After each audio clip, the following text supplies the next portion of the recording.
Miremos ahora lo que se conocen como distribuciones o probabilidades no condicionales. No condicionales. Miren que todas las probabilidades que habíamos manejado hasta ahora eran probabilidades condicionales. Lo que aparece en cualquier matriz de Markov a cualquier potencia siempre son probabilidades condicionales, son las probabilidades de caer en el elemento que está en la columna dado que estoy arrancando del que está en la fila. Ese dado que es lo que se conoce como una probabilidad condicional. Miren que ahí está la definición. Pues j super n entre paréntesis es la probabilidad de que en el periodo n entre en el estado j, dado que en el periodo 0 estaba en el estado i. Pero como a uno no le gusta que le pongan condiciones, uno quisiera saber, no, cuál es la probabilidad de que en el periodo n yo entre en el estado j independientemente de dónde arranqué, ¿cierto? Porque a mí me tienen que decir cuál es la probabilidad de que llueva dentro de 20 días dado que no llovió hoy. No, dígame, ¿cuál es la probabilidad de que llueva dentro de 20 días, independientemente de lo que pase hoy? Eso es lo que se conoce como una probabilidad incondicional o no condicional.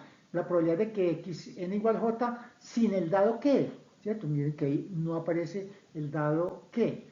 Entonces uno dice, ¿y si será posible calcular esa probabilidad incondicional? Pues con una ligera ayuda sí es posible. ¿Cuál es esa ligera ayuda? Ahí está al final de la diapositiva. Es la distribución de probabilidades del estado inicial. Miremos eso con más detenimiento. Supongamos que se conoce la distribución de los estados. O sea, yo tengo un vector que me dice cuáles son las probabilidades de todos los estados hoy, o sea, en el periodo 0. Hoy es el periodo 0, q sub x0, ese vector q sub x0, cuyas componentes son la primera, q sub x0 de 0. ¿Cuál es la probabilidad de que hoy esté en el estado 0? Q sub x0 de 1, ¿cuál es la probabilidad de que hoy esté en el estado 1? Puntos suspensivos. Q sub x0 de m, ¿cuál es la probabilidad de que hoy esté en el estado m? Miren que ahí hay m más 1 estados, porque van desde el 0 hasta el m. Hay veces que los procesos se arrancan del 1 al m, hay veces que van del 0 al m. En este caso los estamos numerando del 0 al m, entonces hay m más 1 estados. Entonces yo conozco la probabilidad de cualquiera de los estados hoy. Si yo, no condicional, miren que esas son no condicionales. Q sub x0 de 0, es la probabilidad de que yo esté en el estado 0, sin poner condiciones. La última, Q sub x0 de m, es la probabilidad de que hoy esté en el estado m. Miren que su índice x0 quiere decir que todos son hoy. En cambio, lo que está entre paréntesis es el estado. ¿Cuál es la probabilidad de estar en el 0, en el 1, en el m? Pero siempre es hoy, siempre es Q sub x0. Análogo a ese vector Q sub x0, yo puedo armar un vector que lo voy a llamar Q sub xn, que es exactamente lo mismo. Son las probabilidades no condicionales de todos los estados desde el 0 al m, pero no hoy, sino dentro de n periodos. Y yo quiero calcular esas probabilidades que también son no condicionales dentro de n periodos basado en las probabilidades que acabamos de definir, en las del periodo 0, ayudado con la matriz de Markov. Miremos cómo se calculan esas probabilidades no condicionales del periodo n, o sea, del futuro. Miremos ahora cómo se calculan esas probabilidades no condicionales del futuro.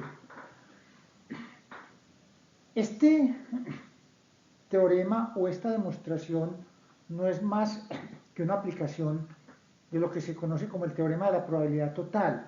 El teorema de la probabilidad total es un teorema relativamente sencillo que aparece en cualquier libro de estadística elemental, que simplemente dice que la probabilidad de un evento es la sumatoria de las probabilidades de ese evento intersectado con otra serie de eventos que son una partición, o sea, mutuamente excluyentes y exhaustivos. Entonces miren que si yo quiero calcular, por ejemplo, la probabilidad de que en el no condicional, de que en el periodo n esté en el estado j, la que aparece ahí en el en la primera línea de la diapositiva es la sumatoria, aplicando el teorema de la probabilidad total, de la probabilidad de que el xn esté en el j y sumando sobre una partición. Que en el periodo 0 esté en el i y sumo sobre todos los i's. Eso es una partición. Esos son mutuamente excluyentes y exhaustivos. ¿Por qué? Porque son los estados de un proceso de Markov que ya sabemos que por definición son mutuamente excluyentes y exhaustivos. Entonces eso es el teorema de la probabilidad total. Quiero como explicar un poquito bien lo que es el teorema de la probabilidad total para los que no quieren ir a un libro de estadística 1. Si yo dijera, por ejemplo, oiga, ¿cuál es la probabilidad de encontrar una persona en este grupo? Una persona que hable inglés. Y yo digo, bueno, probabilidad o porcentaje, tomémoslo como sinónimos. Yo digo, voy a calcular, primero me invento unos eventos que sean partición, mutuamente excluyentes y exhaustivos.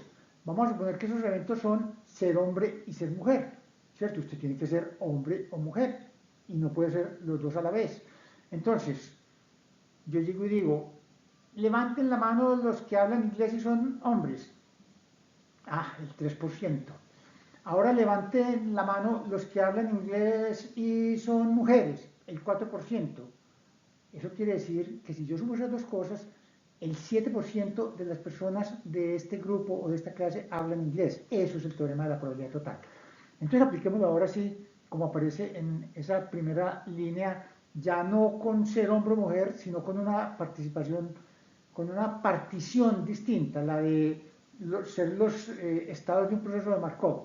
Miren que la comita que aparece ahí, esa sumatoria variando de la probabilidad de que xn igual a j, coma, x0 igual y, esa coma quiere decir intersectado, ¿cierto? Yo estoy intersectando con la partición, o sea, probabilidad de que xn igual j y que x0 sea 1, más probabilidad de que xn igual j y que x0 sea 2, más probabilidad de que xn igual j y que x0 sea 3, y sumo todo eso sobre todos los elementos de la partición, y eso me da la probabilidad no condicional de que xn igual j, una aplicación del teorema de la probabilidad total. Entonces ahora sí, desarrollemos esa expresión, probabilidad de que xn igual j y x0 igual y, la probabilidad de la intersección de eventos A intersectado B es la probabilidad de A dado B por la probabilidad de B. Este es otro teorema también elemental de estadística 1. La probabilidad de A intersectado B es la de A dado B por la de B. Ese teorema es válido independiente de la relación que haya entre A y B. Pueden ser dependientes o independientes, no importa, ¿cierto? Eso es lo que está expresado ahí. A es xn igual j y B es xn igual y. Entonces la probabilidad de xn igual j dado que x0 igual y por la probabilidad de que x0 igual y. Ahora, la probabilidad de que xn igual j dado que x0 igual y es P sub i j super n. Acuérdense que eso fue la forma como definimos P sub i j super n. La probabilidad de que x0 igual y es lo que llamamos q sub x0 de i en la diapositiva anterior. Enseguida lo que hago es que volteo esos dos términos, los conmuto, porque son números, son números. Pongo primero el q sub x0 de i que aparecía de segundo y pongo el segundo el P sub i j super n que aparecía de primero, lo pongo de segundo. Eso en forma de elementos, si yo lo llevara a forma matricial, lo que me está diciendo es que la matriz, o el vector, pues un vector es una matriz, una de cuyas dimensiones es 1, que el vector q sub xn es el vector q sub x0 multiplicado por la matriz p elevado a la n. Esa es la demostración de que las probabilidades no condicionales del futuro se obtienen como el producto de las probabilidades no condicionales del presente, q sub x0, multiplicada por la matriz P, la matriz de Markov elevada a la potencia n. Entonces con esto podemos calcular las probabilidades no condicionales del futuro basado en las probabilidades no condicionales del presente y en la matriz de Markov de potencia n que se obtienen con las ecuaciones de Chapman-Kolmogorov.